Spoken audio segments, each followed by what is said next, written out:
নিউরোটাল jaundice সম্পর্কে পড়তেছি তোমাদের। তো নিউরোটাল জন্ডিস, তাহলে jaundice appears in the neonate from birth to neonate মানে কি 20 days, from birth to 20 days. Common causes of neonatal jaundice, common cause পরীক্ষা তোমাদের যেটা বলবো, common cause of neonatal jaundice মধ্যে একটা হলো physiological jaundice, physiological jaundice number 1। Number 2 হলো jaundice of prematurity, jaundice of prematurity. Number 3 হলো নিউরোটাল সেপসিস। নাম্বার 4 হলো haemolytic disease of the newborn, Rh and ABO incompatibility. আর হলো আর যেটা হলো সেটা cholestatic jaundice, biliary atresia, idiopathic neonatal hepatitis, আর হলো ব্রেস্ট মিল্ক জন্ডিস। এইগুলো হলো তোমার আমাদের common. Common cause of neonatal jaundice যদি বলে, প্রথমে বলবা যে ফিজিওলজিক্যাল জন্ডিস, তারপর বলবা যে জন্ডিস অফ প্রিমেচুরিটি, তারপর নিউরোটাল সেপসিস, তারপর হলো 4 নম্বর হলো haemolytic newborn, ABO and Rh incompatibility, তারপরে ব্রেস্ট মিল্ক জন্ডিস, তারপরে যেটা বলবো যে কোলেস্টেটিক জন্ডিস, কোলেস্টেটিক মধ্যে biliary atresia, neonatal hepatitis syndrome. Sorry. এখন এটা হলো কমন। এখন আমরা যদি প্রশ্ন করি তোমাদের, what are the causes of jaundice according to age of onset? Age of onset, first 24 hours যে জন্ডিসটা আসে সেটা হলো প্যাথোলজি, অলওয়েজ প্যাথোলজিক্যাল। ফার্স্ট 24 জন্ডিসটা অলওয়েজ প্যাথোলজিক্যাল, এটা মাথায় রাখবে। তো এটা ফার্স্ট 24 জন্ডিসের মধ্যে যে আসে, এটা প্রথম কজ হলো haemolytic jaundice of the newborn, Rh or ABO incompatibility. আর 2 নম্বর কজ হলো intrauterine TORCH infection, intrauterine TORCH infection. 3 number হলো haemolytic jaundice, congenital haemolytic anaemia, congenital haemolytic anaemia. এটা কারণ হলো হেরিডিটারি স্পাইরোসাইটোসিস 1। তারপর হলো তোমার deficiency of red cell enzyme, এনজাইমের মধ্যে আছে কি আছে, একটা G6PD deficiency, pyruvate kinase deficiency, G6 glucose 6 phosphate dehydratase deficiency আর হলো পাইরুভেট কাইনেজ ডিফিসিয়েন্সি। এগুলো তোমাদের অবশ্যই মনে রাখতে হবে। আর 24 ঘন্টা মানে second day after 24 hours, after 24 hours within 72 hours, মানে 24 ঘন্টা পরে এবং থার্ড ডে ইনক্লুডিং থার্ড ডের মধ্যে যে জন্ডিস আসবে, এটা 1 নম্বর কারণ হলো ফিজিওলজিক্যাল জন্ডিস, নাম্বার 2 হলো জন্ডিস অফ প্রিমেচুরিটি, নাম্বার 3 হলো ব্রেস্ট ফিডিং জন্ডিস, নাম্বার 4 হলো আর্লি অনসেট নিউরোটাল সেপসিস, আর নাম্বার 5 হলো কিগলার-নাজার সিনড্রোম। কিগলার-নাজার সিনড্রোম তোমার এই 24 ঘন্টার মধ্যে আসতে পারে, আবার 24 ঘন্টা পরেও হতে পারে।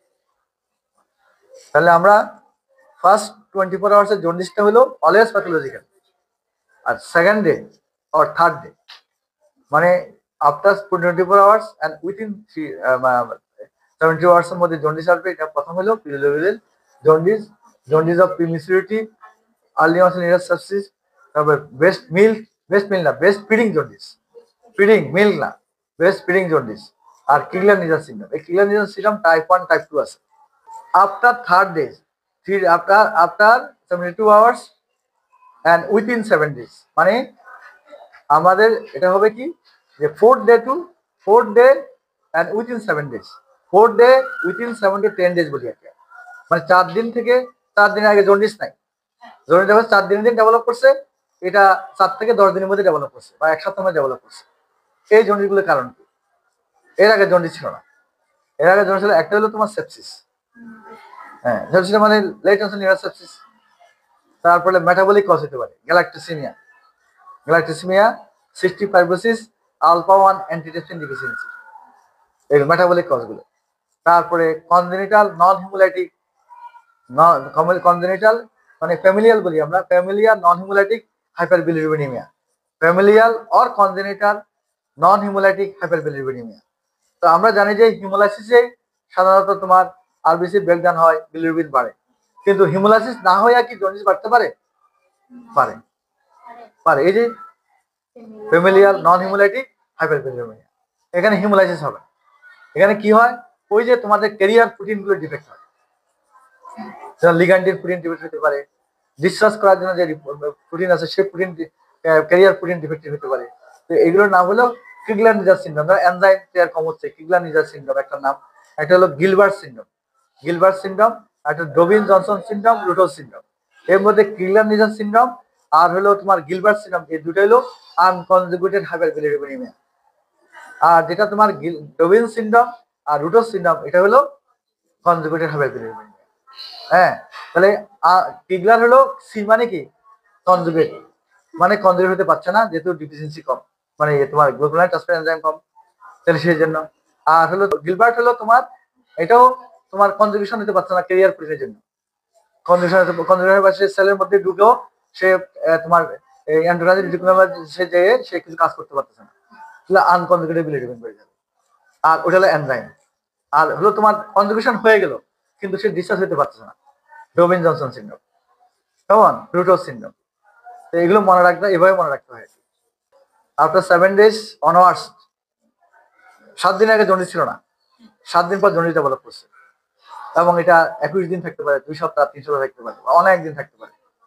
সেটার জন্য জন্ডিসের নাম হলো নিউরোটাল সেপসিস। দেখো নিউরোটাল সেপসিস কিন্তু এক বার্থ হইতে পারে, 24 ঘন্টা হইতে পারে, 48 ঘন্টা হইতে পারে, আবার 1 সপ্তাহ হইতে পারে, 2 সপ্তাহ পরে হইতে পারে। নিউরোটাল সেপসিস এক। 2 নম্বর হলো ব্রেস্ট মিল্ক জন্ডিস। তাহলে ব্রেস্ট মিল্ক জন্ডিসটা ফার্স্ট উইকে হয় না, কখন হয়? সেকেন্ড উইকে হয় breast milk jaundice. Breast milk মানে ব্রেস্ট ফিডিং জন্ডিস আর ব্রেস্ট মিল্ক জন্ডিস তোমার সেম না। ফিডিং আর মিল্ক, ফিডিং বলতে এটা উইথিন 48 to 72 আওয়ার্স মধ্যে হবে। ব্রেস্ট মিল্ক যদি কম দেয়, বাচ্চা যদি ব্রেস্ট মিল্ক কম পায়, ব্রেস্ট মিল্কে কি থাকে, সেখানে থাকে তোমার ওয়াটার, 60% ওয়াটার। ওয়াটার যদি কম পায়, ডিহাইড্রেশন হয়ে যায়, সেক্ষেত্রে বিলিরুবিন বেড়ে যায়, number 1। Breast milk breast feed যদি না করায়, তাহলে যে আমার ইন্টেস্টিনাল পেরিস্টালসিস মুভমেন্ট কম হবে, তাহলে ইন্টেস্টিনের মধ্যে কি থাকে, লোড অফ বিলিরুবিন, বিলিরুবিন বেরোতে পারবে না, সেটা এন্টারহেপাটিক সালফেশন গিয়ে আবার তোমার জন্ডিস বাড়িয়ে দিবে। আর তাহলে এটা ব্রেস্ট ফিডিং জন্ডিস। আর ব্রেস্ট মিল্ক জন্ডিস হলো ব্রেস্ট মিল্কের মধ্যে একটা এনজাইম থাকে যেটা ডিকনজুগেট করে ফেলে কনজুগেট বিলিরুবিন। যখন বাচ্চা ব্রেস্ট মিল্ক করে, তো ব্রেস্ট মিল্কের যে এনজাইমটা ইন্টেস্টাইনে গিয়ে যে কনজুগেট বিলিরুবিনটা যেটা আমার আসলো, এটাকে ডিকনজুগেট করে ফেলে, করে ফেলার কারণে তখন এটা আনকনজুগেটেড বিলিরুবিন হয়ে যায়। It absorption in the blood and producing unconjugated hyperbilirubinemia. এটা ব্রেস্ট মিল্ক জন্ডিস, 2 সপ্তাহ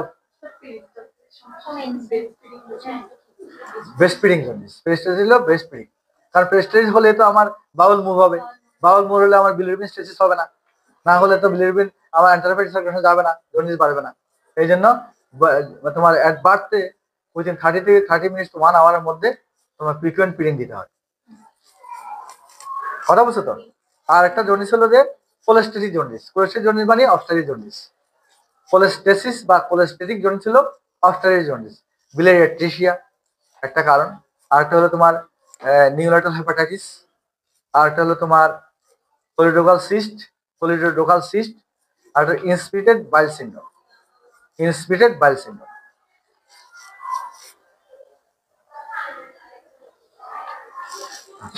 মেটাবলিক কজের মধ্যে আছে গ্যালাক্টোসিমিয়া, ওই সিস্টিক ফাইব্রোসিস, আলফা অ্যান্টিডিফিসিয়েন্সি। এগুলো যেমন তোমার এই সময় হতে পারে, আবার তোমার 4 ডে to 7 ডেজ এর মধ্যে হতে পারে। তারপর হলো congenital hypertrophic pyloric stenosis. Congenital hypertrophic pyloric stenosis second week থেকে হবে এটা। তারপরে কনজেনিটাল হাইপোথাইরয়েডিজম, তাও সেকেন্ড উইক থেকে জন্ডিস ডেভেলপ হয় বেশি। তারপর আর যেটা আছে কনজেনিটাল বা ফ্যামিলিয়াল নন হিমোলাইটিক হাইপারবিলিরুবিনিয়া, ওই চারটেই। ক্রিগলার-নিজার সিনড্রোম, তারপরে তোমার হলো ডোমিন জনসন সিনড্রোম, তারপরে হলো গিলবার্ট সিনড্রোম, তারপরে রুটোস সিনড্রোম, এগুলো।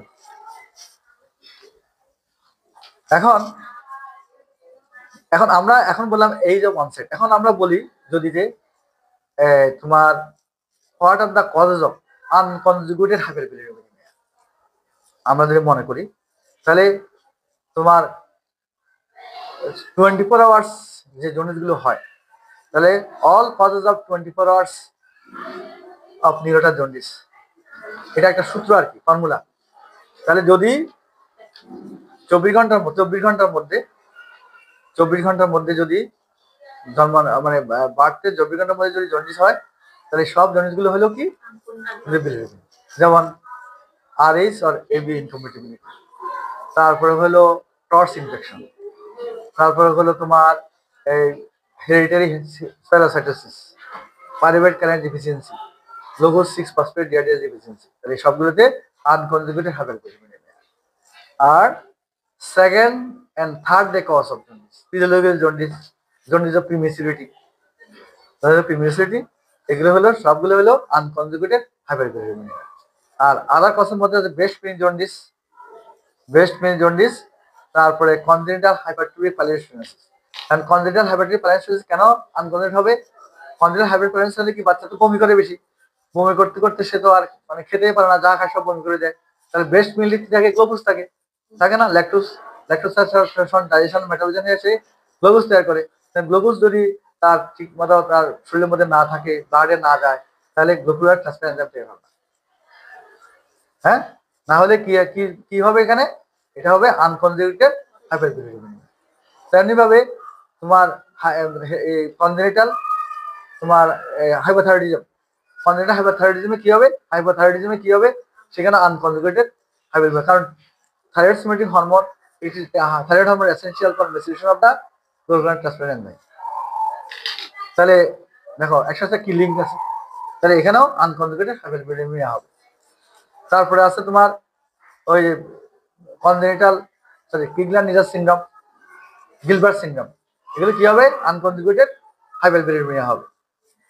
এগুলো হলো তোমার causes of unconjugated hyperbilirubinemia. Conjugated হাইপারবিলিরুবিনেমিয়ার কারণ হলো কোলেস্টেরল জন্ডিস বা অবস্ট্রাকটিভ জন্ডিস, যত কারণ আছে সবগুলো। এর মধ্যে আছে তোমার biliary atresia, neonatal hepatitis syndrome, choledochal cyst, inspissated bile syndrome, total parenteral nutrition, TPN. আর আরেকটা কারণ আছে নিউরোটাল সেপসিসের মধ্যে মানে আনকনজুগেটেড হতে পারে, কনজুগেটেড হতে পারে, টর্স ইনফেকশন। আর মেটাবলিক কজ, গ্যালাক্টোসিমিয়া, তারপর সিস্টিক ফাইব্রোসিস, আলফা-1 অ্যান্টিডিফিন ডিফিসিয়েন্সি, এগুলো হলো সব কনজুগেটেড হাইপারবিলিরুবিনেমিয়া। আর কনজুগেটেড হাইপারবিলিরুবিনিয়ার মধ্যে আরেকটা আছে ফ্যামিলিয়াল নন হিমোলাইটিক জন্ডিসের মধ্যে কি আছে? ফ্যামিলিয়াল নন হিমোলাইটিক জন্ডিসের মধ্যে কি আছে? কোনটা? কোন দুটা? হ্যাঁ, গিলবার্ট সিনড্রোম, আনকনজুগেটেড তুমি বলছো কিগলার-নিজার সিনড্রোম। কনজুগেটেড হাইপারবিলিরুবিনিয়ার মধ্যে কি আছে? ডোবিন জনসন সিনড্রোম আর রুটো সিনড্রোম। ডোবিন মানে ডি মানে ডিসচার্জ, মানে ডিসচার্জ হতে কনজুগেশন হওয়ার পর ডিসচার্জ হতে পারতেছে না, এটা মনে রাখবেন। আর ক্লিয়ার মানে কনজুগেশন হতে পারতেছে না, কেমন? আর আর গিলবার্ট মানে গো মানে সে ঢুকতে পারতেছে না এন্ডোজেনিক রেটিকুলামে। এবার আসো গ্রেডিং অফ দা তোমার clinical grading of the jaundice. আমরা তো সিরাম বিলিরুবিন করে না বলতে পারি যে কত আছে না আছে, কিন্তু ক্লিনিক্যালি আমরা কিভাবে বুঝবো? হেড টু নেক হলো 5 mg/cent। হ্যাঁ, নেক থেকে umbilicus and back of the tongue যদি হয় সেক্ষেত্রে হবে 10 mg/cent। আম্বিলিকাস টু নি 12 mg/cent। নি থেকে অ্যাঙ্কেল হলো 15 mg/cent, and palm and sole হলো more than 18 mg/cent। এটাই বলা হয় ক্যামার্স রুল।